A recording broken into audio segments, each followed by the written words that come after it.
제가 전 있는지도 가봤어요. 몰랐어요. 아, 가보셨어요? 네, 저는 테마파크 매니아라.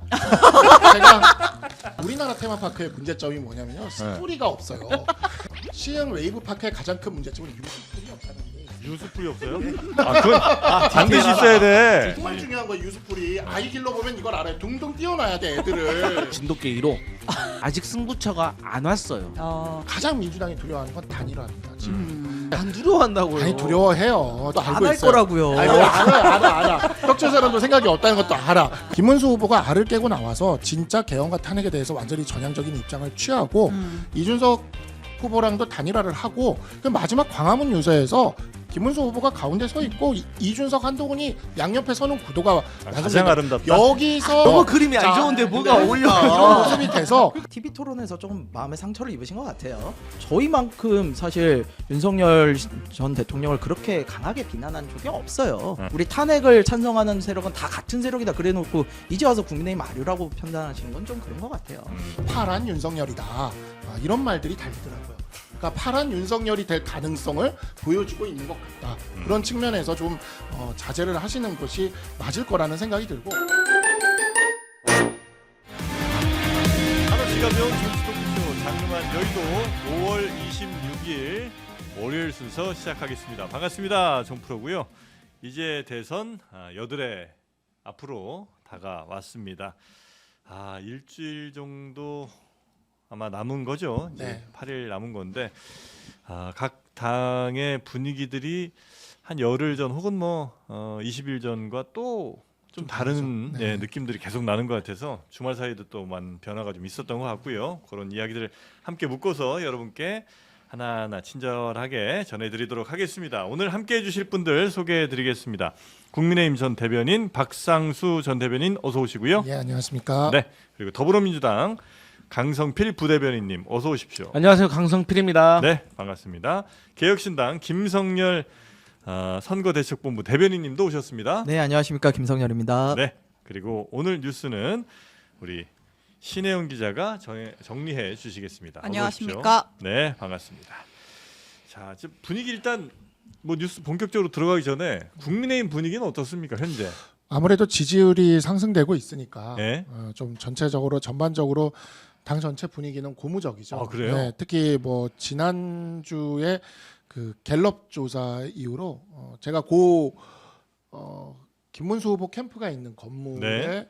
모 유튜브 방송에 출연을 하다 보니까 네. 거기를 가끔 일주일에 한두 번은 가는데. 들어가는데 그 분위기를 그러니까 그 건물에서 보이지 않습니까? 네네. 근데 이제 김문수 후보와 이준석 후보의 예. 지지율 합산이 이재명 후보를 넘어서는 이런 조사들이 계속 나오기 시작을 하면서 예. 여기 개혁신당 분이 계시긴 하지만 떡줄 사람은 생각을 하는지 안 하는지 모르겠으나 안 하는 건 확실합니다. 생각을 하는지 안 하는지 모르겠으나 분위기는 굉장히 고조되고 있다. 많이 고조돼 있다. 네, 고조되고 있다. 더 이러면 예. 이기는 거 아니냐라는 분위기가 그 캠프 주변에서 흘러나오더라고요. 우리 네. 대변인님도 그렇게 보시고요. 저는 네. 열심히 해야 된다고 생각을 합니다. 열심히 해야죠. 네. 아니, 약간 유체이 대화법처럼. 캠프 분위기는 고무되고 네, 있다. 고무되고 있습니다. 네. 나는 잘 모르겠다. 네, 그러니까 국민의힘 패널이 참 극한 직업인 것 같긴 해요. 우리 불과 몇 분 전에 대기실에서는 그 불평 불만과 이 잘못된 선거 캠페인에 대해서 그러한 어떤 불만의 목소리가 고조되는 걸 저한테 알려주셔놓고 네. 지금 카메라가 켜지니까 캠프 분위기가 고조되어 있다. 아이고, 축하드립니다. 근데 고조되는 건 맞아요. 근데 이제 저는 이제 이 분위기를 이어갈 방안에 대해서 지금 현재 캠프를 주도하고 있는 분들이랑 생각이 좀 다르다 보니까 그런 건데 네. 사실 이 상황은 두 가지를 놓고 설명을 해야 된다고 보거든요. 하나는 윤석열 전 대통령의 탈당, 네. 두 번째는 이제 한동훈 대표의 현장 유세. 이런 것들이 이제 중도층 표심을 좀 이제 돌아서게 하는 그런 것을 만들어낸 것 같은데 그거를 계속 이어가려면 이제는 김문수 후보가 나설 때가 된 거예요. 이제는 나서야 이제는 된다. 그래서 제가 2차 토론하기 직전에 제가 그 다른 방송국에서 방송을 하면서 오늘 2차 토론 때만큼은 계엄과 탄핵에 대해서 김문수 후보가 예. 명확하게 이야기를 해야 된다. 그리고 윤어게인 세력들, 그 다음에 네. 친윤 세력들, 부정선거, 자통당 세력들 완전히 단절하는 모습을 보여줘야 된다. 예. 그리고 그 공간을 열어놓고 이준석 후보와의 네. 단일화를 해야 된다. 그리고 만약에 그 모든 것이 완성되고 뭐 이렇게 많아? 마지막에 그쵸? 예, 너무 많아요. 근데 네. 세상에서 제일 지금 다 말씀하시고 가실 거예요? 아니 잠깐만 혼자만 네? 하나만 네. 세상에서 제일 못할 것 같은 사람이라 네. 김문수 후보가 아, 그걸 하면 네. 우리나라 사람들이 또 이 막판 극적인 드라마를 어. 좋아하거든요. 아니 근데 할 그러니까 수 이게 없을 것 된다고 같다면서 그렇게 많은 과제를 주면 이건 안 바라는 거 아니에요? 아니 그러니까 본인이 대통령이 되고 싶으면 해야지. 네. 예, 그게 이제 본인이 그 알을 깨는 건데. 네. 아니 근데 거의 다 동의는 하겠는데 중도층 표심이 한동훈 대표 때문에 움직인다는 거는 조금 동의하기 좀 어려울 것 같아요. 어저께도 가보니까 김문수 지원 유세 나가셨는데 석촌 호수에서 지지자들은 다 한동훈 외치시던데. 아니요. 김문수 외치는 분도 있긴 있었는데. 근데 한동훈을 외치면서 김문수를 지지하는 거죠. 어제 저기 한동훈 후보가 김문수 옷을 드디어 입었죠. 드디어. 네. 네, 입었죠. 드디어. 며칠 전부터 입더라고요. 이제. 아니에요. 어저께 처음 입었어요. 처음이었어요? 네, 어저께 처음. 네, 옷이 어제 없대요, 못 옷이. 어제 이제 우리가 옷이 없어가지고. 예, 근데 예. 이제 뒤에 박정훈 사람들은 의원이 입었는데 본인은 아. 옷이 없대. 네, 옷을 네. 가지고 와가지고 박정훈 의원이 옷을 입혔죠. 예, 예. 네, 네. 네, 네. 그 라이브 방송도 어젠가 또 하는 것 같더라고요. 한동훈 아, 네네네. 전 대표. 예, 어젯밤에 했죠. 네, 기타도 좀 치고.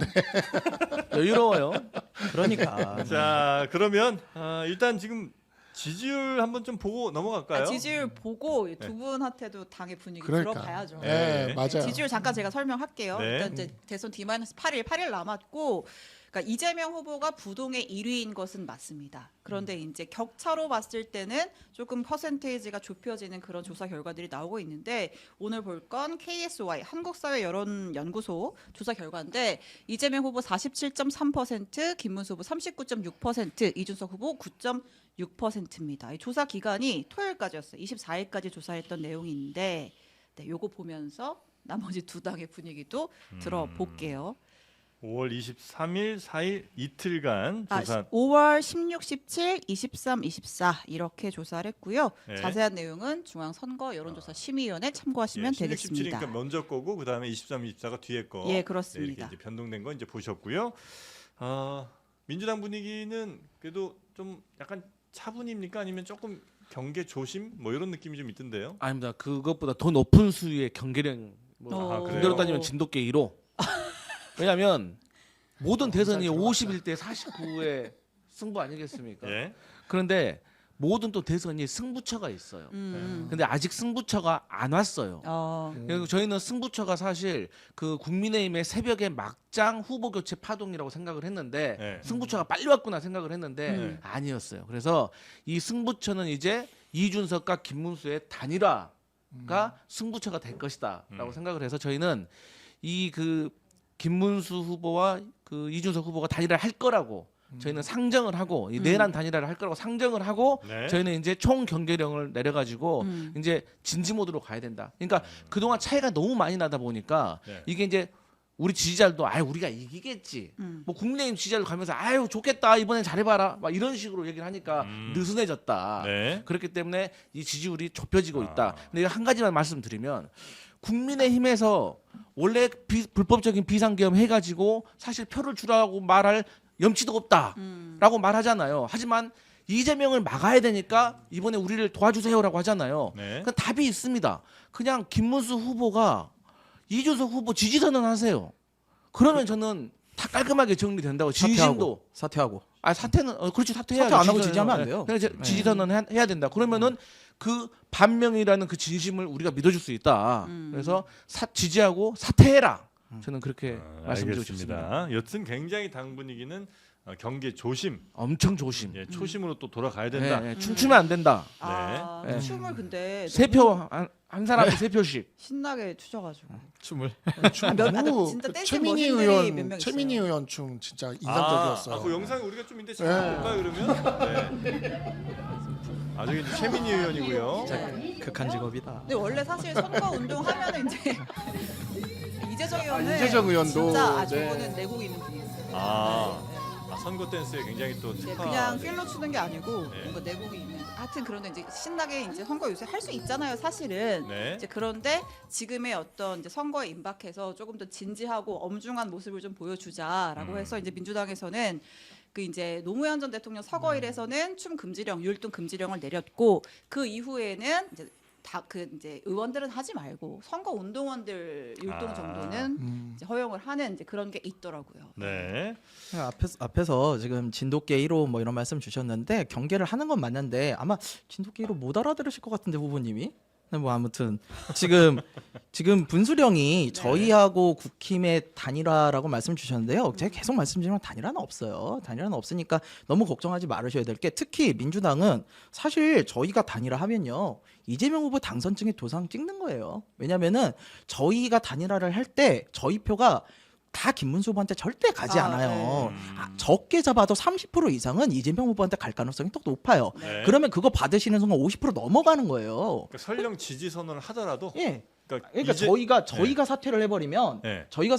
저희 표 중에 30% 이상은 네. 이재명 후보한테 갈 가능성이 너무 그러니까 높아요. 이제 그냥 사태 아니고 이준석 후보가 김문수 후보에게 표를 주십시오. 이번에는 뭐 반 이 연대로 가야 되겠습니다라고 말을 직접 하더라도 표가 다 안 간다는 말씀이시죠? 저희가 사실 네. 밖에서 뭐 저희 보고 사당하다 뭐 이준석 팬클럽이다 그러는데 진짜 아니에요. 왜냐하면 저희는 저희가 잘못하는 거에 대해서 당원분들이 매섭게 공격을 해요. 그래서 이렇게 만약에 후보가 다른 사람 지지한다 그래서 절대 다 쫓아가지 않습니다. 아. 본인들이 판단을 하셔요. 그렇기 네. 때문에 이게 단일화가 이루어지는 순간 오히려 이재명 후보만 득을 본다. 저희는 그렇게 생각하기 때문에 이걸 할 수가 약간 없어요. 궁금한 게 그럼 최근에 잘못해서 혼난 사례가 뭐예요? 누가요? 지지자들한테 예전에. 잘못하면 혼나- 예전에 이낙연하고 합당했을 때 요즘은 엄청 안 혼났어요. 혼나시구나. 네, 엄청 근데 혼났어요. 실제로도 이 여론조사를 해보면은 이준석 후보와 김문수 후보가 이제 단일화를 해가지고 김문수 후보가 되면 네. 사실상 이재명 후보도 퍼센티지가 올라갑니다. 예, 사실이에요. 김문수 후보도 올라가고. 근데 또 반대로 이제 김문수 후보에서 이제 이준석 후보로 단일화가 됐을 때는 또 다른 결과가 나는데 그게 왜 그러냐면 이준석 후보는 쉽게 말해서 20대, 30대 좀 젊은 남성층의 표이기 때문에 이 사람들은 이준석이 아니면은 기권할 겁니다. 근데 이제 국민의힘의 지지자들은 반명이라는 기치가 있기 때문에 이제 만약에 이준석으로 단일화가 된다고 해도 계속해서 지지를 보일 수가 있기 때문에 이 차이가 있는 것이죠. 예. 맞아요. 네. 자, 여튼 그래서 단일화는 여전히 없다. 뭐 당연히 앞으로도 없을 거고 뭐 지지율이 몇 퍼센트가 된 상관없이 없다는 거죠. 그러니까 지금 예를 들어 10%가 넘지 못하는 조사가 아무리 이어지든 어떻게 되든 상관없다는 거죠. 아니 근데 지금 모든 조사에서 사실 두 네. 자릿수를 거의 찍어가고 있는 상황이고요. 네. 저희는 지금 아직 TV 토론회 이런 게 정확하게 반영이 안 됐다고 보고 있어요. 딜레이가 좀 있기 때문에 왜냐하면 저 사람에 대한 호감도 저 사람이 잘한다와 그래서 저 사람을 찍어야지까지는 조금 거리가 있어요. 그래서 나머지 시간 동안 저희가 이 호감도를 어떻게 하면 선택까지 끌어내느냐의 문제고 네. 저는 시간이 더 지나면은 사실상 사표 심리보다는 소신 투표가 조금 더 강해질 거다. 우리 홍 시장님 말씀하셨잖아요. 사표가 아니라 미래에 대한 선택이다. 이 생각이 있는 한 저희가 지지율이 떨어지거나 그럴 가능성이 없다고 봐요. 네. 그래서 저희는 무조건 끝까지 간다. 네. 네, 단일화 이제 얘기 본격적으로 하기 전에 네. 이제 주말 사이 있었던 이제 후보들 움직임 좀 보면 이재명 후보 같은 경우는 어저께 그 대선 선거운동 시작하고 처음으로 기자간담회를 했어요. 네. 이재명 후보가 사실 기자간담회를 자주 하는 스타일은 아닌데 어저께 굉장히 기자들 질문도 많이 받고 한 1시간 20분 정도 했는데 막 이제 진행자가 시간 넘치니까 질문 끊으려고 하니까 더 하시라고 막 하면서 굉장히 좀 적극적으로 얘기를 했고 큰 틀에서 보면은 뭐 경제 민생 우선 그다음에 뭐 정치 보복 안 하겠다 이런 메시지들이 있었는데 사법이랑 검찰 개혁 중요한데 거기에 지금 힘 뺄 상황이 아니다. 비상 경제 TF 구성해서 이제 민생에 주력하겠다. 이런 메시지를 좀 던졌습니다. 네. 비상경제 TF라는 거는 어떤 거예요? 그러니까 경제 상황이 매우 지금 급하니 비상 상황이니 뭐 일단- 특별 팀을 만들겠다? 예, 근데 이제 일단 눈앞에 있는 실질적인 조치는 네. 이제 추경안인 것이죠. 예, 추경안을 통해 가지고 어쨌든 네. 침체된 경기를 좀 활성화시키고 그다음에 이제 국민 추천제 같은 것을 이용해 가지고 우리가 이제 국민 통합적인 그 관점에서 우리가 보수라든지 아니면 중도에 있다든지 여러 가지 인사들을 저희가 실력에 따라서 제가 채용을 하겠다. 국민 추천제요? 네, 국민 추천. 그러니까 사실 인사혁신처에서는 이미 지금 하고 있습니다. 여기에 네. 대해서. 그러니까 뭐 그 장차관급 정무직 정부 주요 인사 정책 자문위원들 국민 추천에 받고 있고 또 얼마 전에도 지난 총선에서도 국민의힘에서도 아마 한 5개 지역 그러니까 네. 뭐 강남이나 울산 그러니까 김상욱 의원 같은 경우도 국민 추천제에 추천이 돼 가지고 아마 국회의원 되신 걸로 제가 알고 있는데 저희도 이제 이런 어떤 절차들을 통해 가지고 조금 다양한 그러니까 계파를 뛰어넘는 이념을 뛰어넘는 탕평 인사하겠다 이런 것이고 이런 과정 속에서 이 보수의 어떤 경제 정책이라든지 안보 정책이라든지 통합 방안이 저는 새롭게 나올 수도 있다. 그래서 여기에 대해서 이제 국민들께 신뢰를 주기 위함이고 그다음에 문재인 정부 때 초창기에 한참 힘이 좋을 때 적폐청산이라든지 아니면 네. 검수완박 이런 걸로 너무 힘을 빼버렸다. 그래서 우리는 이번에는 경제를 무조건 살리는 거에 초점을 맞추고 그 다음에 당에서 이제 당의 주도해 가지고 특검을 통해 가지고 딱 특검에 한해 가지고 공정하고 중립적으로 일을 정리하고 대통령은 이재명 후보가 대통령이 된다면 경제를 살리는데 저희는 주력하겠다 이런 메시지입니다. 근데 이제 어제 저는 기자회견이 김어준 대법관법의 파장을 막기 위한 일종의 퍼포먼스였다라는 생각이 들고요. 사실 김어준 대법관법이 굉장히 또 선거 중후반 최대 악재로 떠올랐지 않습니까? 김어준 대법관법이요. 예, 그러니까 이제 네. 비법조인을 대법관으로 임명하자. 네. 그러면 이제 김어준 씨도 자격이 생기는 거니까. 예, 저도 하고 싶은 강성필 대법관. 내 꿈은 대법관. 이제 민주당에서 이제 좌절됐습니다. 뭐 네. 사법개혁의 일환으로 내놨던 법안들이 있는데 이제 네. 그 중에 하나가 대법관 수를 100명으로 늘리자 장경태 의원이 발의를 한다고 했고 네. 이제 비법조인 출신도 대법관 임명할 수 있게 하자 이제 박범계 의원이 발의를 하려고 했었는데 오늘 이제 공식적으로 두 법안 추진은 안 철회하겠다 이제 하기로? 이런 기사는 났습니다. 네. 이게 이제 그 당에서 워낙 뭐 민심이든 아니면 당내 목소리가 야, 이렇게 해서 대법관들 되겠냐, 대법원 이거 뭐 자기네 마음대로 하는 거 아니냐, 이런 이제 뭐 불만 같은 것들이 있다 보니까 이런 법안을 냈었다가 근데 조금 심사숙고한 법안은 아니다 이런 판단을 한 모양이죠. 첫 번째 이재명 후보도 법조인이다 보니까 이건 맞지 않는다라는 것이고 두 번째로는 실질적인 본질적인 목적은 이 대법원장의 무소 불위에 힘을 좀 빼야 된다. 그러니까 대법원장이 뭐 지금 그 대법관을 대통령에게 제청을 하잖아요. 그래가지고 임명이 되는 과정 아니겠습니까? 그러니까 물론 대통령과 뭐 상의를 하는지 뭐 여당하고 상의를 하는지 모르겠지만 어쨌든 대법원장을 통해 가지고 대법관이 되기 때문에 대법관들이 눈치를 볼 수밖에 없다 해서 대법원장의 힘을 좀 빼는 차원 그리고 숫자를 좀 늘렸을 때 당연히 힘이 빠지는 건데 100명은 사실 말도 안 되는 거고 저희 내부적으로도 하지만 왜 냈어? 네?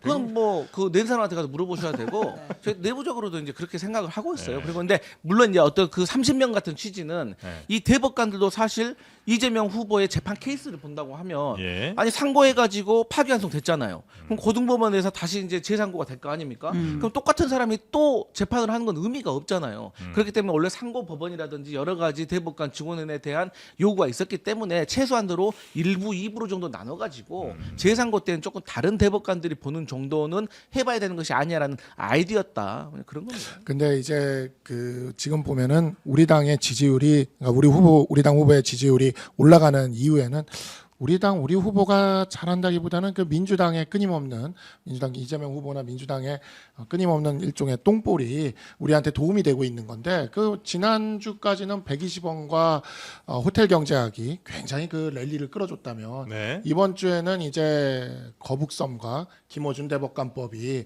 그 바톤을 이어받아서 네. 달리는 지금 찰나에 네. 김어준 대법관법을 바로 이렇게 철회하는 거를 보면서 네. 민주당이 진짜 경계심을 좀 느끼고는 있구나. 아. 지금 좀 경각심을 가지기는 시작했구나라는 것이 좀 느껴지긴 합니다. 예. 너무 과하게 달리다가 조금 이제 워워하는구나 그렇죠. 이런 느낌이 있다는 거죠. 근데 계속 이렇게 우리 입장에서는 좋았는데 네. 한 몇 개 더 던져주시면은 아. 골든 크로스도 기대해 볼 만했을 것 같은데 약간 이제 정신을 차리고 계셔서 약간 네. 좀 위기감을 느끼고 있습니다. 네. 저는 그거예요. 그러니까 대법관 관련한 법은 처음부터 사실 말이 안 됐던 법들이고 이제라도 철회를 하셨으니까 더 이상 얘기는 안 할게요. 근데 아까 말씀 주신 것처럼 그런 게 아니라 이제 경제에 주목하겠다. 이 점에 저는 굉장히 좋게 평가를 해요. 정치 보복 이런 거보다 경제에 주목하겠다. 진짜 말대로만 해주셨으면 좋겠어요. 근데 지금 이재명 후보의 문제는 뭐냐면 분명히 그렇게 우측 깜빡이 켜고 있는데 발걸음, 핸들은 좌측으로 틀고 있다는 게 문제죠. 왜냐하면은 지금 저희가 호텔 경제학을 계속 얘기하는 이유는 딱 하나예요. 뭐냐면 호텔 경제학의 물론 마지막에 호텔 노쇼 부분이 이제 경제를 살린다는 건 본인들도 잘못됐다는 걸 알 거예요. 근데 더 중요한 문제는요. 국가의 재정 투입이 경제를 살린다라는 그 부분인데 뭐 그게 일부분 맞을 수 있어요. 근데 이재명 후보는 거기다 뭘 얘기를 더 하냐면 국가의 재정 투입에 관련해서 국가 부채가 얼마든지 많아도 상관이 없다. 국가가 빚을 지는 게 뭔 문제냐. 이거는 정말 심각한 문제예요. 그래서 이거는 정말 미국과 같은 기축통화국에서나 가능한 이야기거든요. 네. 근데 그런 부분에 있어서 계속 돈을 풀겠다. 돈을 풀어서 성장을 시키겠다. 이거 어디서 들은 얘기입니까? 소득주도 성장에서 들었던 얘기가 똑같아요. 그렇기 때문에 소주성 2가 되지 않을까에 대한 우려를 계속 제기하는 거다. 그래서 제발 경제를 조금 더 유연하게 봐주셨으면 좋겠다 이런 생각을 합니다. 근데 이제 거기에 대해서 좀 말씀드려야 되는 게 아니 어느 정치 이재명 후보가 언제 뭐 빚을 막 계속 내도 괜찮다고 합니까? 이것은 아직 우리가 GDP 대비 50%의 부채가 없으니까 이 정도의 수준까지를 유지하는 것은 괜찮다라는 것이고 또 우리 외화 보유액이 과거에 IMF와 비교해가지고 금융 위기와 비교해가지고 외화 보유액이 괜찮은 상태로 유지되고 있기 때문에 그 선까지만 하는 것이고 또 그 과정에서 코로나라는 것이 있었는데 다른 나라를 보면 재정을 투입해가지고 이 코로나에 대한 어떤 그 책임 부담을 국가가 책임을 많이 졌잖아요. 부담을 졌잖아요. 근데 우리 같은 경우는 소상공인들한테 지원금보다는 대출을 많이 해줘가지고 소상공인들이 사실 국가 재난에 대해서 본인이 잘못한 것도 아닌 것에 대해서 책임을 지고 있기 때문에 네. 이런 부분에 있어서는 우리가 재정적으로 역할을 해야 된다는 것이 절대로 나라가 막 빚줘도 괜찮다 이런 건 절대 아니라는 점을 좀 그 말씀드리고 말씀대로면 너무 좋은데요. 사실은 2021년도에 이재명 후보께서 소상공인 간담회를 할 때 뭐라고 그러시냐면 국가 부채가 GDP의 100%를 넘어도 괜찮다라고 분명히 말씀을 하셨고 지금도 사실 그 류의 말씀을 하세요. 그러다 보니까 사실 그동안 역대 정권이요. GDP 대비 40%의 국가 부채가 거의 마지노라고 보고 있었어요. 근데 다만 문재인 정권 때 코로나라는 특수 상황이 터지니까 그걸 넘어섰었고 사실 그래 놓고도 다시 돌아와야 된다는 게 지금 기재부 경제 관료들의 생각이에요. 근데 대통령이 되셔가지고 만약에 그런 100%가 넘어도 된다라는 생각을 하시면요, 이건 미래 세대에 그건 대한 아니죠. 엄청난 네, 그건 부담이고 아니고 원래 아시다시피 기재부 관료들은 사실 네. 항상 보수적인 재정 건전성을 네. 요구하니까 알겠습니다. 거기에 맞춰서 저희도 네. 하겠다. 네. 뉴딜 정책. 네, 우리나라가 기억하시죠? 그러니까 팩트가 아마 거의 다 맞는 팩트들을 말씀해 주시는 것 같은데 우리나라의 정부 부채만 따지면 GDP 대비 다른 나라에 비해서 그 부채 비율이 좀 낮은 거는 그건 이제 팩트긴 하죠. 네. 예, 그리고 또 정부, 가계, 기업 이 부채 비율들이 서로 약간씩 연관이 좀 있어서 특히 이제 정부랑 가계는 정부 빚이 늘면 가계 빚이 좀 준다거나 가계 빚이 늘면 뭐 정부 빚이 좀 준다거나 이런 이제 서로 역상관 관계가 있는 것도 대체로는 예, 맞는 것 같은데 그래도 이제 정부 부채가 계속 늘어나면 그 이자 부담 그렇죠. 이것 때문에 이제 다음 세대들한테 큰 그죠. 부담이 되는 건 뭐 그것도 역시 팩트인 그렇기 것 때문에 같습니다. 이제 전체적인 국가 예산 재정을 보면서 네. 우리가 줄일 것들은 그러니까 부자 감세를 하지 말고 부자 같은 경우는 합리적인 이유로 뭐 증세도 할 수가 있는 것이고 상속세 깎으라고 하는데 또 합리적인 이유로 조정을 좀 해야 되는 것이고 뭐 근데 그에 반면에 김문수 후보가 오히려 재정 건전성에 대해서 말이 안 돼요. 소득세 기본공제 지금 현행 150만 원인데 300만 원으로 늘리자 그래요. 이거 구조에서 물가 연동까지 하면 16조 이거 빵꾸 나는 거거든요. 법인세도 24%에서 21% 내리잖아요. 그럼 4조 빵꾸 나요. 마지막으로 상속세 50%에서 30% 내리잖아요. 8조예요. 그러니까 우리 민주당 정부는 어쨌든 재정에 부담이 되는 만큼의 또 다른 세수를 만들어가야 된다는 것도 네. 저희가 고민하고 있다. 예, 네, 예. 감세를 통해서 경제를 활성화시키는 이러한 것을 통해서 시장 안에서 이 경제 문제를 해결하자라는 게 우리 당의 근본적인 네, 입장인 네, 네. 것이고, 근데 재정 투입을 통해서 이렇게 하게 되는 것, 뭐 이것도 현대 경제학에서 물론 호텔 경제학은 현대 경제학이라고 저는 보지 않습니다. 뭐 여기서도 마르크스 엥겔스 연구소까지 잘 얘기를 해주셨는데, 그 저기 호텔 경제학은 그렇지 않은데 현대 경제학에서 재정 투입을 통한 승수 효과 얘기는 충분히 할 수 있는 이야기인데, 다만 네. 민주당 쪽에서 만약에 집권을 생각하고 경제 정책을 펼쳐나갈 거면 재정학 전문가는 꼭 좀 영입하십시오. 알겠습니다. 네. 확실히 이제 세 분이 이 경제 관련된 좀 더 깊이 있는 이 토론을 해주시니까 어울리진 않는 것 같다. 이런 생각이 안경 쓰고 나왔잖아요. 어울리진 않아. 안경 쓰면 다 어울리는 거 네, 아닙니까? 이렇게 가면 안 됩니다. TV 토론 보는 줄 알았어요. 예, 다음 뉴스로 가볼까요? 김문수 후보의 행보도 네. 짚어보겠습니다. 주말 내내 박근혜 전 대통령 만나고 유경수 여사의 생가를 방문했습니다. 방명록에 멋들어진 글씨로 사랑의 어머님 이렇게 적었습니다. 그러니까 이제 지지층 결집에 나선 행보다 네, 이렇게 네. 보면 뭐 되겠죠? 예. 사랑의 어머님. 네. 아 그리고 사전 투표 얘기를 꺼냈어요. 이 윤석열 전 대통령이 그 이제 부정선거 영화 보러 가가지고 또 한번 사단이 났잖아요. 예. 그 논란을 좀 막으려고 한 건지 기자들이 먼저 질문도 하기 전에 먼저 딱 카메라 앞에 서가지고 아 그 사전 투표 말입니다. 여러분 걱정하지 말고 하십시오. 저도 하겠습니다. 이런 얘기도 했습니다. 네. 김문수 후보가 정말 조금만 더 빨랐으면 좋겠어요. 아. 이거 부정선거에 선을 긋는 이거는 정말 잘하고 있는 거거든요. 사전투표 동료도. 근데 조금만 더, 지금 아직 이제 선거 8일 남았거든요. 네. 조금만 더 빨랐으면 지금 행보가 너무 느릿느릿하다. 음. 네, 그래도 저는 이거는 잘하셨다고 생각합니다. 네. 네, 사람이 아, 근데 당연한 얘기 하는 게 칭찬받을 일이에요. 당연한 얘기 안 하는 할 게. 것 같은 사람이 하면 칭찬을 받게 되는 겁니다. 그런 거구나. 안 할 것 같은 아, 사람. 그 부정선거 주장했다는 거 인정하시네? 아니, 과거에 사전투표 그러니까 뭐 폐지를 과거에 주장하긴 뭐 얘기는 했었죠. 했었으니까. 김문수 그런 후보가. 것이 네. 있었으니까. 근데 뭐 그거는 민주당도 했으니까 이재명 후보도 아, 우리는 다르죠. 페북에 오졌죠. 우리 국정원 댓글 사건인데 제가 그때 당사자예요. 아니 그 저기 개표와 관련된 네. 내용까지 쓰셨잖아. 그거 누가 쓴 거예요 그러면? 자, 그럼 얘기를 2017 해드릴까요? 년에. 시간이 됩니까? 얘기합니까? 아, 부정선거 관련해서 아, 무슨 이따 얘기 할까요? 길어져요? 딱 2분만 하고 갑시다. 2분만 할까요? 네. 예전 그러니까 2015년 17년에 쓴 거잖아요, 17년 뭐 그거는. 이때쯤에는 네, 사실 그 진보 진영에서의 부정선거 관련된 주장이 훨씬 크긴 했었죠. 그렇죠. 네. 그러니까 그때 당시에 국정원 댓글 사건으로 인해서 네, 네. 전체적인 선거의 공정성이 훼손되고 있기 때문에 그런 네. 것도 고민해봐야 된다. 잘 공정하게 짚어봐야 된다라는 취지였던 것이고 그때는 사실 원세훈 전 국정원장이 그 공직선거법하고 그 허위사실 공표입니까? 그거 네. 가지고 징역 4년 실형받았어요. 근데 맞아요. 네. 지금 국민의힘에서 주장하는 부정선거 의혹 그건 축구와 야구처럼 다른 얘기잖아요. 지금 21대 총선, 22대 총선 그리고 윤석열 전 대통령이 당선됐던 그 대통령 선거에서도 조작이 있었다는 거 아니에요. 근데 아니 민주당이 조작을 했는데 우리가 패배하게 조작을 합니까? 그게 말입니까? 그리고 두 번째 182건의 재판이 진행되고 있는데 32건이 지금 진행되고 있어요. 근데 150건은 다 혐의 없음, 무죄 이렇게 나왔어요. 근데 아직도 영화 보고 그 영화 제목 뭡니까? 6월 3일 대선 부정선거 확신 뭐 이러고 있잖아요. 그러니까 이재명 후보는 부정선거에 대해서 이야기한 것은 국정원에 댓글 한해서 사건. 얘기한 거다. 네. 그때 우리가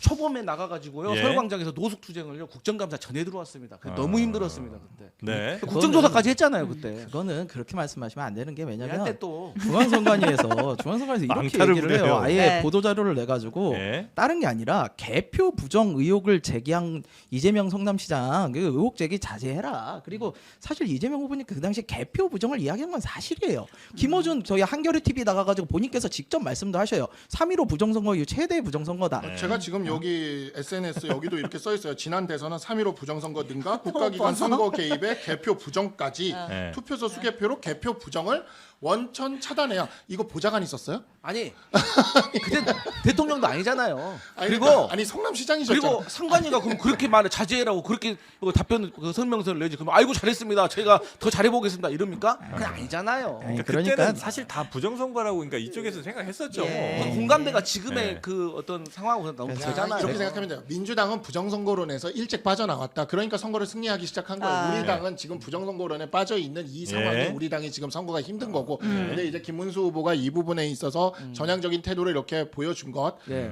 저는 이건 평가할 만하다. 아, 늦었지만 뭐 늦었지만. 잘했다? 근데 좀 더 아. 빨랐으면 좋겠어요. 너무 느려져. 네, 아, 맞아요. 지금 진짜 빠른 사람 한 명 있습니다. 설란영 여사님. 아주 광폭 행보를 하고 있는데 일단 SNL 나갔어요. 나가가지고 네. 이제 김혜경 여사 이름으로 삼행시도 했고. 아 그래요? 네. 뭐 삼행시 뭐 어떻게 했습니까? 뭐 김 빠져요. 해경궁 김씨 경을 칠 노릇입니다. 뭐 이런 얘기도 뭐 특별한 뭐 이렇게 임팩트는 없네요. 네. 했고. 네. 타격감 없죠. 네. 해경궁 하나만 조금. 약간 이제 뭐 여사 대 여사 구도를 이제 만들어가는 이제 그림인 것 같은데 이제 그리고 또 하나 좀 근데 이건 좀 논란이 될 만한 행보도 좀 있었던 것 같은데 그러니까 이제 노동절 5월 1일에 그때 이제 무슨 포항인가 지역 무슨 사무실에서 약간 뭐 인터뷰 간담회식으로 한 발언이 조금 논란이 좀 되는 것 같아요. 어떤 발언이죠? 요건 들어보겠습니다. 네. 노조는 몰라요, 사실. 제가 노조하게 생겼으니까 일반 사람들이 생각할 때 노조는 아주 과격하고 세고 못생기고 이렇게 하는 거죠. 아, 저는 반대되는 사람이거든요. 네. 노조하게 생겼습니까? 외모에 관한 좀 부적절한 네. 발언이 좀 있었던 것 같고요. 하면서 이제 그 뒤에 이제 본인이 이제 나는 예쁘고 문학적이고 부드럽고 그렇잖아요. 이제 이렇게 이어가세요. 이제 뭐 농담으로 한 것 같은데 노조에서는 굉장히 강하게 반발을 하고 있죠. 노조 네. 하는 사람들이 뭐 세고 못생기고 과격한 사람들이라고 프레이밍하는 거냐? 근데 이분이나 뭐 김문수 후보나 노동운동 세게 하시던 분들 아니에요? 그러니까요. 네. 그냥 세게 한 게 아니라 정말 전설적으로 세게 전설적인 하셨어요. 인물들인데. 실제로 그 당시에 업적도 많이 만드셨어요. 특히 네. 설란영 여사님 여성 인권, 여성 노동권에 대해서 굉장히 많이 업적을 쌓으셨고요. 근데 예. 정치의 판에 들어오면은 어쨌든 자신이 농담조로 얘기를 했건 아니면 실제 그런 생각을 가졌건 받아들여지는 사람의 생각을 해야 돼요. 그래서 이런 말씀을 하셨을 때 노조에 계신 분들이 어떻게 받아들일까? 제가 지금 중앙일보 JTBC 노동조합 부위원장이거든요. 아, 그러세요? 제가 아, 노조하게 그래요? 생겼습니다. 아 그래요. 신혜원 기자는 그럼 비문학적이겠네요. 그러니까 네. 아유, 세게 생겼네요. 어쩜 좋습니까? 네. 예. 근데 이제 노조를 하게 생겼다라는 그러한 어떤 사회적인 인식에 짓눌린 반응이었다.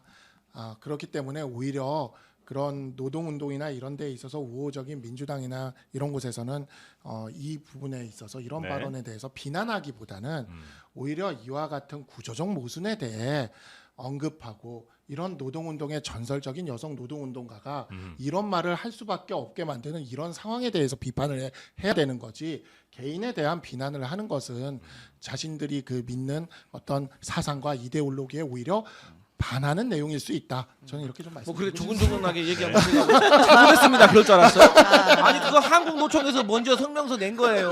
예. 그리고 사실 노동부 장관이라는 사람이 그 공장 찾아가가지고 여기는 노조가 없네 정말 잘하고 있다 이런 게 노동부 장관입니까? 아니, 이 노동운동을 하면서 노조하게 생긴 사람들이 이렇다는 얘기를 얼마나 가스라이팅을 많이 당했으면 이런 이런 말을 하겠어요. 아니, 노동부 장관 했다는 사람이 하는 말이 맞냐고요. 기적의 논리. 그러니까 노조 활동을 많이 한 그렇죠. 사람들에 대한 네. 사람들의 인식에 이런 대한 인식에 대한 그런 가스라이팅을 얼마나 당했으면 아. 그걸 이게 초기에 여성 노동운동가로서 당시에는 지금 같은 분위기도 아니었는데 그걸 얼마나 몇십 년 동안 마음속에 상처로 품고 있었으면 이런 말을 했겠느냐. 이렇게 했겠느냐. 네. 그런 구조적인 모순에 대해서 공감하고 연대하고 그런 목소리를 내야지. 그냥 이제 보수 정당의 대통령 후보 부인이란 이유로 인신공격적인 이런 지금 보면은 되게 제가 좀 안타까운 게 이 영상이 돌아다니면서 밑에 댓글들에 설란영 여사에 대한 외모 비하적인 표현까지 막 나와요. 제가 그러니까 이런 것들을 보고 있으면 이분들이 그렇게 자기들이 하는 소수자를 위한 어찌 보면 그런 그 문제에 있어서 문제 의식을 갖고 있는 그런 정당의 지지자는 맞는가? 그러니까 라는 뭐로 생각이 본인이 드는 외모 얘기를 꺼내요. 이거는 어떠한 그 이념을 가진 집단을 하나로 퉁쳐가지고 외모에 대한 공격을 하는 것 자체가 정말 저급한 그러니까요. 인신공격이 네. 맞아요. 그래서 이거는 잘못하신 부분이 맞고 잘못하신 거 좀 인정하고 가자고요. 네. 뭐 김성렬 대법관이야? 김성렬 대법관? 한국노총 성명서 중에 저 예? 이 대목이 좀 인상 깊더라고요. 뭐죠? 이제 그 김용태 비대위원장이 배우자 TV 토론 제안했잖아요. 무산된 걸 국민의힘은 고마워해야 할 듯하다 이렇게 입장을 냈습니다. 알겠습니다. 설란영 씨의 발언, 문제가 된 발언까지 전해주셨고요. 네. 단일화 얘기 좀 가볼까요? 그렇습니다. 지금 투표용지 찍기 시작했어요. 어제부터. 네. 네, 그러니까 이제 1차 단일화 시한은 사실상 넘겼다라고 하는데 한쪽은 계속해서 그래도 해줘, 하자, 해줘도 아니고 하자. 한쪽은 절대 안 해라고 하고 있습니다. 들어볼게요. 1차 다 네, 보고 하죠. 네, 보고 할게요. 진행까지. 오늘 아침에 일어나 보니까 핸드폰에 다 차단해놨기 때문에 국민의힘의 의원 한 4분 정도가 안부 전화인지 어떤 목적인지 모르겠지만 연락을 해오셨던데 전혀 콜백이나 이런 거 하지 않았습니다. 원래 우리가 한 뿌리였기 때문에 같은 노력을 계속해 나갈 것입니다. 당권을 준다든지 또는 뭐 이길 경우에 총리 뭐 이런 얘기들도 있었다는 설도 있어요. 내란 단일화를 할 거라고 예측합니다. 결국 개혁신당도 국민의힘의 아류고. 네, 이제 새 네. 후보의 전략도 좀 볼 수가 있죠. 그러네요. 단일화를 대하는. 네. 네. 일단 뭐 확실한 거 이준석 후보는 뭐 전혀 생각조차 하고 있지 않는 일고의 가치도 없는 얘기다. 뭐 정도로 이제 일관되게 얘기를 하는 것 같고 김문수 후보는 계속해서 노력을 좀 해보고 싶다. 뭐 이런 의지가 좀 보이는 것 같은데 이재명 후보가 보니까 개혁신당을 약간 좀 견제를 이전보다는 조금 더 강한 온도로 하는 것 같은 느낌이 좀 있네요. 예전에는 그러니까 개혁신당이 좀 커도 어쨌든 국민의힘 표를 가져갈 것이다라고 생각해서 별로 크게 견제를 좀 안 하는 것 같다가 저도 그렇게 느꼈어요. 그죠? 예, 예. 저도 정확하게 그렇게 느꼈는데 이제 TV 토론에서 조금 마음에 상처를 입으신 것 같아요. 예, 그래가지고 공격이 들어오는 것 같은데. 네. 우리가 상처 입었다고요? 예, 그렇다는 것 같고 그리고 그 국민의힘의 아류라는 부분은 사실은 저희한테는 굉장히 안 맞는 이야기예요. 왜냐면은 저희만큼 사실 윤석열 전 대통령을 그렇게 강하게 비난한 적이 없어요. 저는 아류는 솔직히 말해가지고 조국혁신당을 비롯해서 민주당 아류들 많지 않습니까? 그쪽은 대선 후보도 안 냈는데 저는 그게 훨씬 더 아류 같다고 보고요. 저희는 국힘과는 계속해서 결을 달리해왔다. 저희 탄핵 찬성했잖아요. 그리고 계엄 반대했잖아요. 그러니까 저희는 사실 그때만 해도 이재명 후보 뭐라고 그러셨어요? 민주당에서 우리 탄핵을 찬성하는 세력은 다 같은 세력이다 그래놓고 이제 와서 국민의힘 아류라고 판단하시는 건 좀 그런 것 같아요.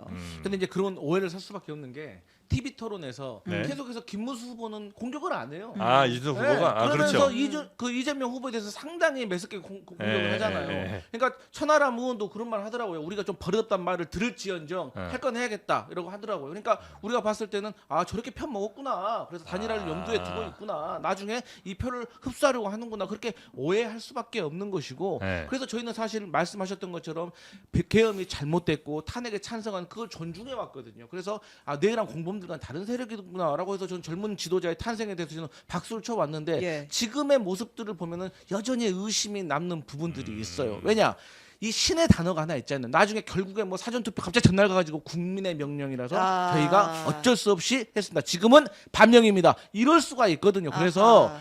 저희가 만약에 단일화 안 한다면 정말 사과할 수 있는 그 기회를 꼭 만들어 주시라. 저는 그런 말씀드립니다. 사과 준비 좀 하셔야 될 것 같고요. 아, 예, 그렇게 하겠습니다. 그리고 그 저희가 토론에서 이재명 후보를 공격하는 건 사실 왕관의 무게를 견디셔야 돼요. 1등 후보를 달리고 있으면 당연히 공격을 받는 거예요. 게다가 그 지금 인수위도 없이 시작될 정권이란 말이에요. 그렇다면 1등 후보는 좀 더 자신의 정책에 대해서 디테일하게 얘기를 해야 돼요.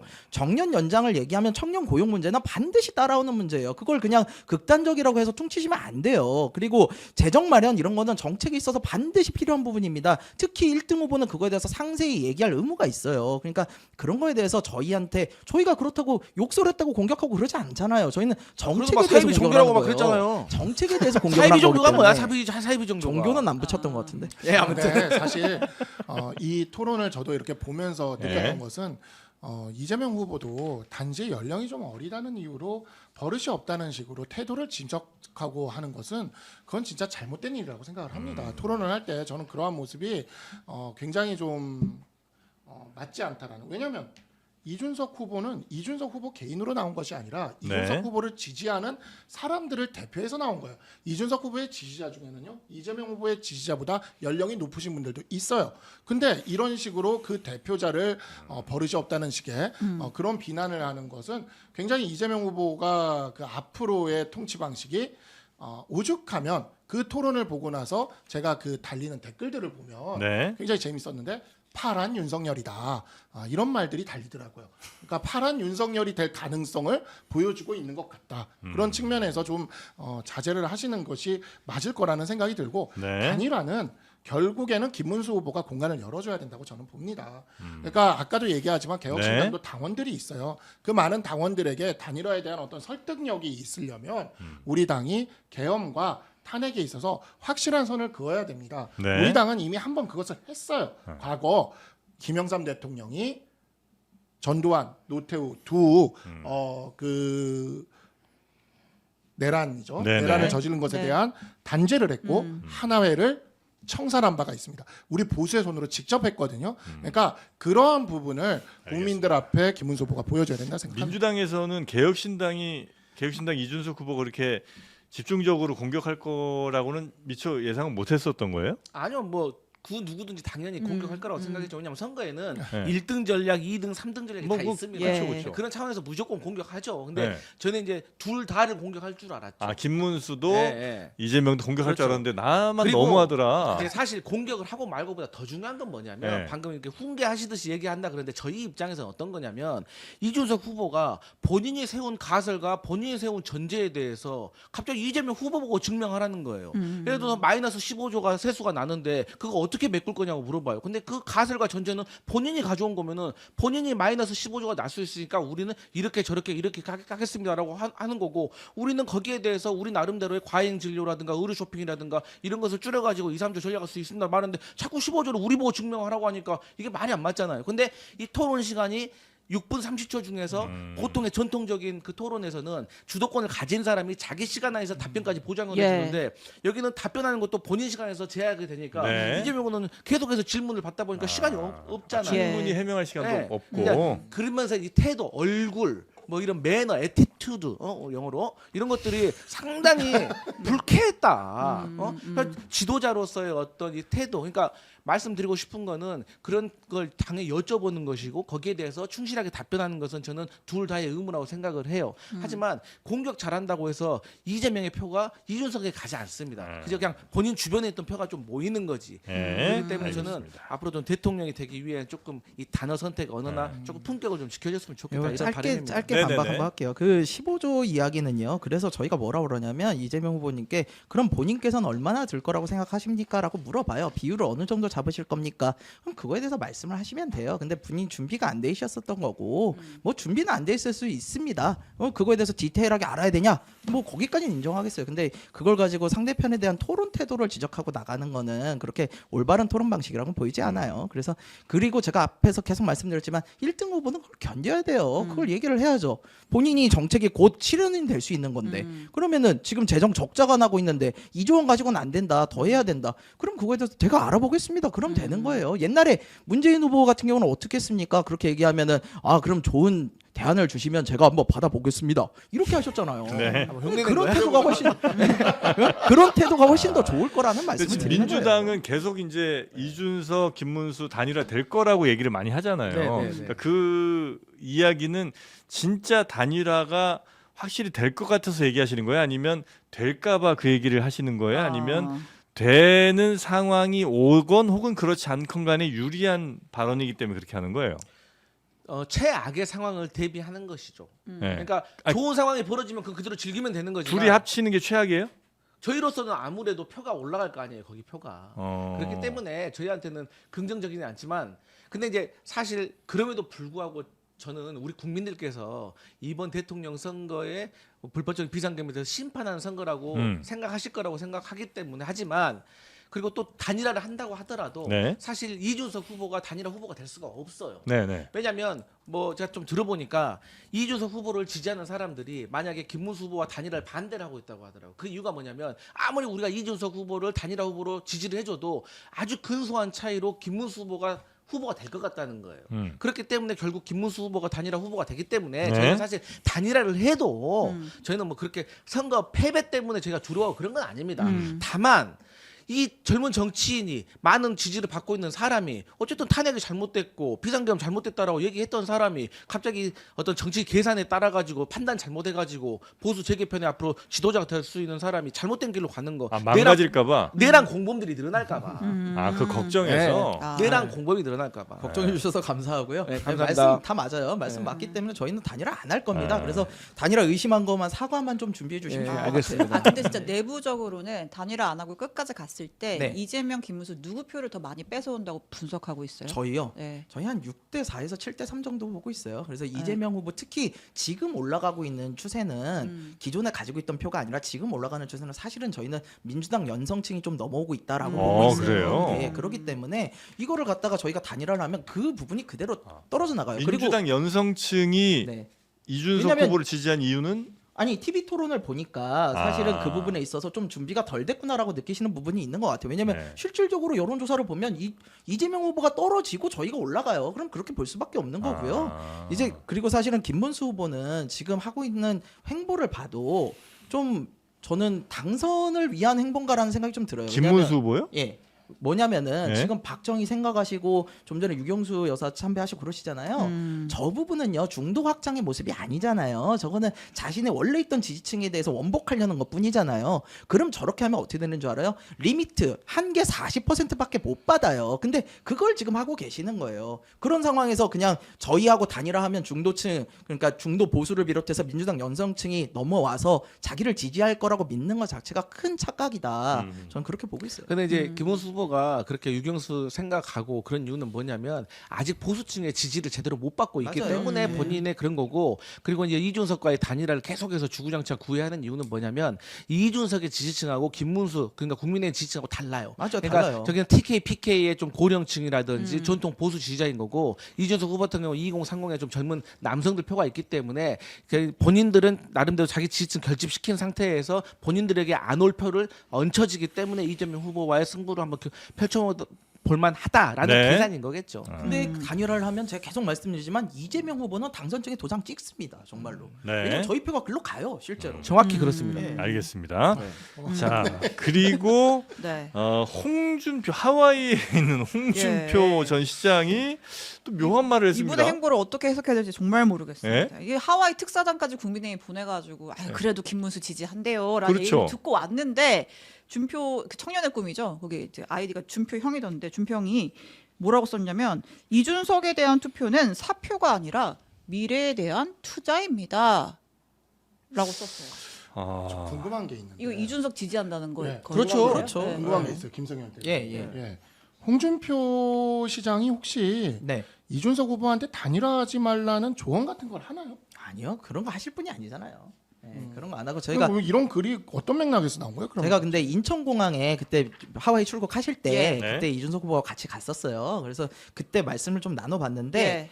홍 시장님 굉장히 국민의힘에 서운한 부분도 있고 특히 이렇게 가서는 보수가 괴멸된다라는 생각을 하시는 것 같더라고요. 그래서 저는 홍 시장님이 본인이 이거를 무슨 이득을 얻고자 하는 얘기는 아니고 왜냐면 저건 오히려 본인한테 굉장히 타격이 될 만한 이야기예요. 그럼에도 불구하고 보수가 이대로 가선 안 된다. 우리 정치 세대 교체해야 된다라는 큰 대의상으로 이준석 지지를 해주신 거라고 보고 있어요. 그러니까 홍준표 전 대구시장이 거짓말은 확실히 안 했습니다. 내가 민주당 이재명은 지지 안 할게 하더니 이제 이준석 후보를 지지한 거예요. 그리고 그때 김문수 후보 지지한다는 것도 사실 그 특사단이 전한 얘기지. 그렇죠. 본인 입으로 직접 한 얘기는 사실 아니었죠. 네, 아니었어요. 네. 그러니까 적어도 우리 특사단은 아무런 효과를 거두지 못했다. 하나는 여기서 입증이 됐다. 네. 정확히 알고 계시네. 네, 적어도. 네 명 그 비행기 값만 얼마입니까 그거? 네, 거기 빅 아일랜드가 좋은데. 예. 네, 좋은데 요즘 굉장히 좋아요. 네. 원초적인 자연이 남아 있고 서핑을 하기도 좋은 공간이고. 네. 정말 그리고 인근에 코나 커피 맛있습니다. 네. 그래서 그냥 하와이 하와이에 하나 그냥 있죠. 네. 하와이에 그냥 살아라 뭐 이런 얘기까지 좀. 아까 지금 제일 하기도 이제 하고요. 이런 홍전 시장의 행보를 보다 제일 열받은 사람은 이제 한동훈 왜 또 한동훈 후보요? 전 대표인 것 같더니 뭐 하는 거야 지금 자기는 이제 열심히 그래도 이제 정말 있고 김문수 도와주고 있는데 뭐 하는 거야 이제 이런 생각이 드는 거죠. 나중에 예. 무슨 생각하는 거야라고 드니까 친한계 뭐 의원이죠 박정은 의원이 페이스북에서 이렇게 썼습니다. 이런 자가 우리 대표였다니 배신자 인증. 그냥 하와이에 정착하시길. 아 그래요. 예. 네. 굳이 한동훈계가 아니더라도 이거에 있어서만큼은 개파를 초월해서 당 전체가 예. 약간 부글거리는 분위기는 맞습니다. 아. 그리고 어제 제가 송파 그 석촌호수 유세 또 갔었는데 박정은 의원도 만났는데 굉장히 또 박정은 의원이 진짜 이만큼 올릴 만큼 분노한 거는 화가 많이 맞아요. 났다. 네. 근데 그런 말 하면 안 되는 게 아니 국민의힘이 홍준표 전 대구시장한테 한 일은 생각 안 해요? 우리가 하진 않았잖아요. 그럼 우리가 하진 않았어요. 그렇게 우리는 따진다고 안 했어요. 하면- 우리도 같은 피해자야. 그렇게 따진다고 하면 박정원 의원도 이런 자가 우리의 대표였다니 그런 말 자격도 없어요. 그때 국민의힘 당원도 아니었잖아요. 그렇게 따진다고 하면 아니 본인들이 나름대로 30년 동안 헌신한 당에다가 뭐 좀 해보려고 하면 용병 데리고 뭐 좀 해보려고 하면 용병 데려오고 뭐 좀 그러니 열 안 받겠습니까? 오직 열 받았으면은 그냥 탈당도 아니고 가족 동반 탈당 나 처음 들어봤어요. 그렇기 때문에 네. 그리고 홍준표 다루는 법을 몰라. 홍준표 대구시장 관심 받아주면 조금 잠잠해지는데 혼자 내버려두면 또 관심이 떨어졌네 하고 또 길을 남기니까 하와이 가시는 김에 계속 있었어야지. 안 오고 아 끝까지. 한 달살이 하와이 한 달살이. 형님 예. 저희들 있습니다 여기. 이렇게 하고 네. 있었어야지. 자 그리고 한동훈 전 대표 사전 투표 광주에서 네. 첫날 맞아요. 예, 네. 한다 기사 났던데 맞아요? 네 맞습니다. 예, 그래서 이거는 뭐 그 사전 투표라는 거 자체에 대한 그 의혹을 불식시키기 위해서 사전 투표를 하겠다는 것이고 네. 광주까지는 요거는 저도 오늘 보도를 보고 알았는데 예. 사전 네. 투표를 하겠다는 거는 확실한 의지. 네. 예. 누구 찍어요? 아 그거 어떻게? 그래서 나도 이거 비밀 묻고 투표, 싶었어. 비밀 아. 투표, 비밀 아니, 투표. 근데 친한계는 누구 찍을 거예요, 근데 도대체? 우리 당은 우리 당 후보를 찍을 수밖에 없습니다. 그거는 뭐 당연한 거죠.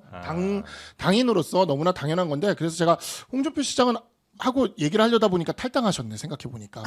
그래서 우리 당분이 아니셨어요. 네, FA로 풀려 계시네요. 네. 네. 아 이거 한동훈 전 후보가 또 굉장히 좀 화가 났는지 권성동 원내대표 빨리 끌어내라고 당 후보한테 얘기를 했다는 뭐 이런 그러니까 보도도 최근에 있던데요. 한동훈 전 대표가 네. 이 김문수 후보랑 전화 통화를 했나 봐요. 그 과정에서 권성동 빨리 사퇴시켜라 이런 요구를 했다. 라는 기사가 났습니다. 그래요? 그래야만 김 네. 후보 당신의 지지율이 더 오릅니다. 네. 지도부가 반성하고 사퇴해야죠. 이제 이렇게 요구를 했다라는 거죠. 그러니까 그 어디까지나 이건데 한동훈 지금 대표는 우리 당이 이길 방법에 대한 것만 계속 얘기를 하고 있어요. 지금. 예. 근데 지금 현재 우리 당이 읽고 지금 저 강성필 부대변인이 그리고 민주당이 하는 반응이 딱 느껴지잖아요. 가장 민주당이 두려워하는 건 단일화입니다. 지금. 근데 안 두려워한다고요. 아니 두려워해요. 두려워하는 거 알고 안 할 있어요. 거라고요. 아니, 알아. 떡조 사람도 생각이 없다는 것도 알아. 그런데 그래도 그 가능성을 열어줄 방법에 대해서 당내에서 목소리를 내려면 자 그러면 이준석 후보가 만약에 단일화가 돼서 우리 당에 이제 들어왔어요. 네. 근데 이렇게 나란히 서 있어. 안할 뭐 이제 거라니까. 공동 선대위원장으로 서 있어. 아니면 뭐 총괄 선대위원장으로 온다고 치자. 그렇다 안 하더라도 한다니까요. 같이 서 있는데 거기에 이준석 후보를 내쫓고 체리 따봉을 받은 분이 옆에 같이 서 있으면 그것까지 고려해서 사퇴하라는 거라고요? 그럼요. 체리 따봉 받은 분이잖아요. 이분은 아니 이준석 후보 내쫓고 체리 따봉 우리 그 체리 따봉이 얼마나 우리 당 안에서 그 후로 유행이 된 이모티콘인데 그게 그래서 그 체리 따봉 받은 분이랑 옆에 같이 서 있는다고 하면 이준석 후보가 들어올 공간이 있겠습니까? 내가 이준석 후보라도 들어오기 싫을 것 아니, 같아요. 근데 그건 우리 솔직해집시다. 솔직히 저는 친한계는 저는 단일화 반대라고 생각해요. 당연하지. 왜냐면은 네. 그쪽에서 말씀하시는 것도 저희가 처음에 막 얘기했을 때 자작극 아니냐 막 이러고 밝혀라. 아, 그럼요. 저희가 그걸 어떻게 밝혀요? 그건 당연히 내부에서 알아보셔야죠. 근데 그렇게 하시면서 저희 보고 뭐 들어왔을 때 권성동 옆에 있다. 아니 근데 권성동 원내대표는 원내대표이기 때문에 사실 김문수 후보가 내릴 방법도 없어요. 원내대표를 무슨 수로 자기가 사퇴를 시킬 거예요? 불가능한 이야기잖아요. 네. 그리고 저는 그러니까 저희는 단일화 할 것도 아니니까 너무 걱정들 안 하셨으면 좋겠다. 아 근데 이제 한동훈 전 대표 입장에서는 대선 이후에 보수 정치의 대개편이 일어났는데 그때 개혁신당에서 15% 정도 해버리고 선전한 다음에 아니 우리 합당하자 제대로 된 보수 재건하자 할 수 있는 거 아니에요. 그래갖고 다시 홍준표 전 대구시장도 같이 데리고 들어갈 수 있는 거 아닙니까? 그런 상황이 만약에 벌어진다고 하면 막말로 한동훈 전 대표 입장에서는 그 세대 교체 하고 있는데 본인이 이준석 후보보다 더 나이가 있으니까 본인이 세대 교체 대상될 수도 있고 뭐 학벌 엘리트 이미지 이준석 후보도 상당히 뭐 절대로 한동훈 대표한테 끌리지가 않은 것이고 그다음에 자기 혼자서 어린 나이에 대선 나가가지고 본인이 또 나름대로 성과도 올리고 당 대표도 선출된 것이고 그리고 또 비상계엄에 대해서도 잘못됐다고 하고 탄핵을 찬성하고 그러니까 한동훈 전 대표로서는 이준석이 가장 껄끄러운 상대고 앞으로의 장기적인 플랜을 봤을 때도 라이벌이에요. 그런 사람이 들어온다는 거 좋겠습니까? 근데 뭐 한동훈 대표의 생각까지는 내가 알 수는 없지만 네. 저도 이제 제 개인적인 생각으로 좀 일단은 좀 한정해서 말씀을 드리면 김문수 후보가 알을 깨고 나와서 진짜 개헌과 탄핵에 대해서 완전히 전향적인 입장을 취하고 이준석 후보랑도 단일화를 하고 그 마지막 광화문 유세에서 김문수 후보가 가운데 서 있고 이준석 한동훈이 양옆에 서는 구도가 가장 완성됩니다. 아름답다. 여기서 권성동은 있을 자리가 없어요. 너무 그림이 안 자, 좋은데 뭐가 근데 어울려? 이런 모습이 돼서 그러니까 몇 년 진짜 전으로 돌아가자는 잠깐만. 거야. 이런 모습이 돼서 국민들이 정말 야 이게 가능한 그림이라고 하고 충격 먹어서 김문수 후보가 당선되면 네. 그것도 그것대로 네. 보수 진영 전체를 위해서 저는 이민 갈게요. 아니 저는 나쁜 일은 아니라고 생각해요. 보수 진영 전체를 위해서. 네, 자 이민 근데 갈게요. 만약에 하와이로. 자 근데 만약에 만약에 김문수 후보가 그런 입장을 보이지도 않는데 네. 사실 이준석 후보가 단일화를 하고 합당을 하는 것에 대한 정치공학적 이득은 있어요. 개혁신당의 이득이 있어요. 무슨 이득이 있죠? 있냐? 네. 한 가지 확실한 이득을 제가 말씀을 드릴게요. 네. 이준석 후보가 만약에 들어와서 진짜 그 얘기가 나온 대로 당권 거래가 만약에 있었다. 네. 그래가지고 진짜 당권 주자가 돼서 당 대표가 된다. 예. 선거는 패배했어도 예. 그러면 다음 지방선거 공천권을 가지게 되겠죠. 예. 제가 이게 솔직히 말씀드려서 개혁신당에는 젊은 인재들이 많죠. 이분들은 지방선거 공천을 노리실 분들이 많아요. 이준석이 아니 충분히 그분들을 살려나갈 수가 있어요. 이준석 후보가 자기를 따르던 사람들을 형, 이건 살릴 제가 수 아니, 있는, 내가 잠깐 먼저 살릴 얘기하고 수 있는 정치공학적 이득이 분명히 있어. 이 형 좀 혼나야 돼 그냥. 근데 만약에 그렇게 친윤 세력과 손을 잡고 정치공학적 이득을 이준석 후보가 가져간다? 우리 입장에서 뭐가 자, 문제야? 그럼 그 말이 뭐가 나빠? 틀렸다는 걸 제가 한 줄로 말씀드릴게요. 네. 이준석은요 옆에 있는 사람 그렇게 안 챙겨요. 이 말을 하려고 한 건 아닌 것 같아. 아니야. 근데 그거는 이준석 후보가 자기 친분에 의해서 공천하지 않는다는 거는 다 아는 사실이고요. 사실 저희한테 그 당권이 뭐가 중요해요? 이준석 후보는요 이미 그 당의 당권을 가져갔던 사람이에요. 지방선거 공천 때 자기가 당 대표였어요. 근데 그때 왜 싸웠어요? 그 당시 정진석 실장 지금 실장했지만 정진석 그 당시 그분하고 왜 싸웠어요? 자기가 공천권 진짜 공정하게 쓰겠다, 시험 봐가지고 사람들 뽑겠다 했다가 그거 가지고 엄청 싸웠던 거 아니에요. 네. 그러니까 그랬던 사람한테 지금 와서 지방 공천권 다시 주는 게 무슨 의미가 있어요. 그러니까 저희한테는 그게 하나도 이득이 안 된다. 총선이면 모르겠다.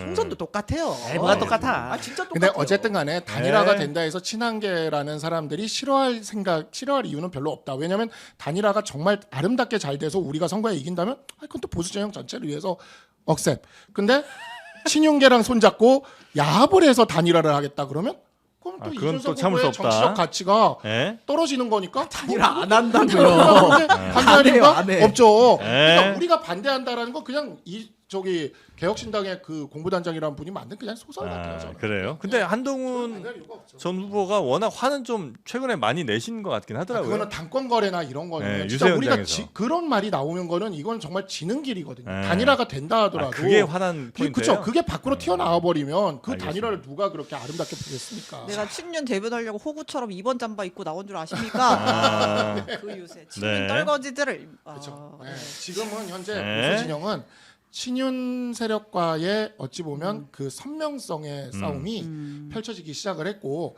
그 선명성의 싸움이 보수 재건의 출발점이 될 겁니다. 아니, 저는 좋은데 그게 대선 앞두고 내분으로 비칠 수 있다는 건 충분히 인식을 하셔야 돼요. 그래서 그렇게 되면 이재명 후보만 웃고 있을 수밖에 없다. 네. 말씀드릴게요. 자 그리고 지난 금요일이었나요? 그 토론 2차 네. 토론 있었잖아요. 아, 그 전에 요거 하나만 예? 할게요. 이제 김문수 후보가 이제 넘어가야 할 산들이 여러 가지가 있는데 그 중에 하나가 이제 극우 세력과의 손절이잖아요. 아, 네네네. 근데 마침 본인은 이제 요새 연락 안 한다, 뭐 관계 없다, 거기도 후보 내지 않았느냐 이렇게 얘기를 했었는데 일단 그 후보가 사퇴를 하고 또 김문수 후보 지지 선언을 했죠.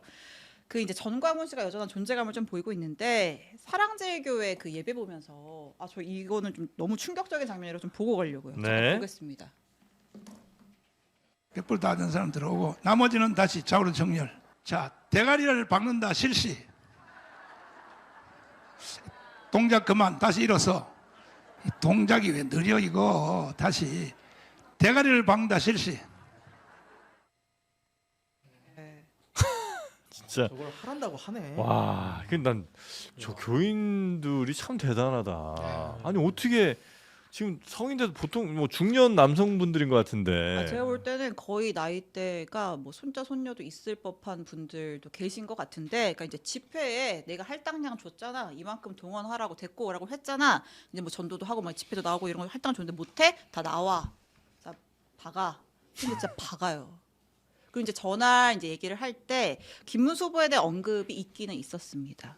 얘기를 하면서 지금 내가 김문수랑 전화도 안 하고 뭐 하고 있지만 우리 인연이 워낙 오래돼서 교감이 없다고 해서 우리의 생각이 다른 것은 아니야. 이런 식으로 이심전심이다. 계속 이제 김문수 후보 네. 본인이 언급을 해요. 김 후보는 안 하지만. 예.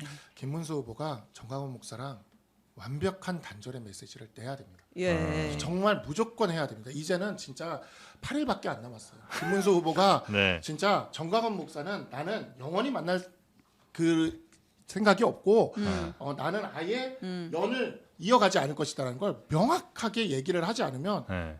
진짜 힘들어집니다. 왜 이건 안 해요? 정말 해야 돼요. 근데 안 할 거 뻔히 못할 아시면서 것 그런 같아요. 얘기를 아마 해. 울었잖아요. 우리 그 정강훈 목사님 안 얼마니까 울었다고 정강훈 목사님이 이 약물었다. 뭐라고 하셨냐면 괜찮아 울지 마 이럴 거라고 다 듣고 왔어요. 아. 8일이 지나도 안 할 걸? 그러니까 당장 아마 김문수 후보 생각에는 이 사람과 관련된 뭐 몇천 표, 몇만 표 그냥 떨어져 나가는 게 눈에 보이는 것 같은 그런 아니요, 느낌이랄까. 그럼에도 그거 아니에요? 불구하고 그 네. 몇천 표가 떨어져 나가도 그로 인해서 얻을 수 있는 훨씬 많은 표들이 있기 때문에 네. 그 길로 그 과감하게 몸을 던질 수 있어야 되거든요. 그래야 되는데 네. 그 쉽지가 않은 것 같더라고요. 네, 너무 네. 늦어요. 너무 자유통일당 초대 당 대표님인데 그 쉽겠습니까? 아 근데 연세도 지긋하신데 어떻게 저게 되네 저 자세가. 아, 충격적이네. 예. 군대 쓸 때도 저 너무 힘들었는데. 저 가혹행이에요, 가혹행위. 네. 저 지금은 요새 아마 방송 안- 못하게 해요. 직장 내 괴롭힘 이런 걸로 예. 신고해야 돼. 직장에 아 교회 내 교회인데 괴롭힘 아니야? 여튼 네. 그런 극우와는 좀 맞아요. 선을 그어야 된다는 게 이제 우리 대변인님 생각이시고 할 게 많은데. 예 TV 토론 빨리 한번 가보겠습니다. 네. 그 뭐 거북섬 얘기 좀 잠깐 가볼까요 그러면? 거북선 얘기는 사실 이 원래 그 유세 현장에서 그건 이제 유세 현장에 나온 나왔던 얘기죠? 발언인 건데, 그러니까 네. 이재명 후보가 그 시흥 유세 현장에서 그 이제 시흥 웨이브 파크 이제 내가 만들었고 이제 거북섬에서 이제 이런 성과가 있었다라고 얘기를 하니까 이준석 후보가 그게 무슨 지역 주민들 속 터지는 소리냐, 지금 거기 유령섬 돼가지고 완전 처치 곤란인데라고 시흥 시민들이 분노할 것이다 이렇게 얘기를 하니까 아니 그 얘기를 한 게 아니잖아. 이재명 후보 그거야말로 허위 사실 내 발언을 왜곡한 거야. 내가 말한 거는 그 안에 웨이브 파크를 지어서 오히려 거북섬을 좀 더 활성화시켰다 이런 취지였어라고 하면서 좀 공방이 있었습니다. 네. 예. 그러니까 거북섬이라는 뭐 관광지가 있고 네. 거기에 웨이브 파크라는 뭐 파도풀 뭐 이런 거 있는 예, 모양이죠. 서핑. 예. 그러니까 그거를 이재명 후보가 만든 건가 보죠. 네. 그래서 그래서 2020년 개장을 목표로 예. 이제 하고 있는데 예. 그러니까 결론은 이겁니다. 그러니까 지금 이재명 후보가 그 국민의힘이라든가 다른 데서 지금 공격하고 있는 거는 이 시흥시에 있는 시와의 거북섬 일대인데 이게 박근혜 전 대통령 시절에 남경필 경기지사 시절에 그때 이제 시작된 거예요. 근데 그게 잘 안 되니까 이재명 후보가 여기에 대해서 그 웨이브 파크라는 것을 조성을 해가지고 활성화시키겠다 그런 차원인데 사실 그 후로 코로나가 왔잖아요. 그런데 지금 또 이런 상황에서 정치적 공방으로 한다? 그럼 뭐 공실률이 뭐 87%돼 뭐 이런 얘기하면 거기 있는 사람들은 진짜 2번 울리는 겁니다. 여기까지 근데 하겠습니다. 여기가 이번 하도 논란이 돼서 조금 그래도 관심은 높아질 것 같긴 해요. 제가 전 있는지도 가봤어요. 몰랐어요. 아, 가보셨어요? 네, 저는 테마파크 매니아라.